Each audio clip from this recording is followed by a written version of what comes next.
Когато ученикът отвори страницата за изпълнение на задачата, първо чете текста на question, за да потвърди научното твърдение и данните, които трябва да бъдат посочени.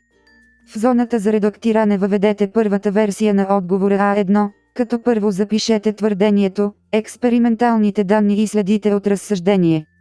Потвърдете, че A1 е запазен в редактора, след това първо направете самооценка и после извикайте AC.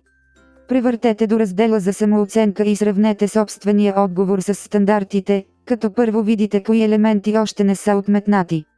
Проверявайте съдържанието на отговора по точки и отбелязвайте само стандартите, които сами преценявате като постигнати. След завършване на самооценката екранът ясно показва отметнатите постигнати елементи и е готов за AC фидбек. Върнете се към картата на задачата, бутон за извикване на AC е видим. Тази стъпка изпраща текущия А1 и данните от самооценката. Щракнете върху извикване на AC, за да изпратите текущия отговор и самооценката и да започнете генерирането на обратна връзка. След извикването вдясно долу се появява плаващ вход с пулсираща светлина, което означава, че AC фидбек се генерира. Когато пулсиращата светлина спре, плаващият вход се превключва в режим за преглед, което означава, че фидбек е готов.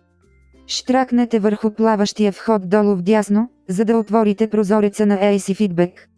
AC Feedback посочва къде може да се подобри връзката между твърдение, доказателства и обосновка СЕР. След като прочете фидбек, студентът може да реши дали да използва препоръките и да подготви корекция към отговор А2.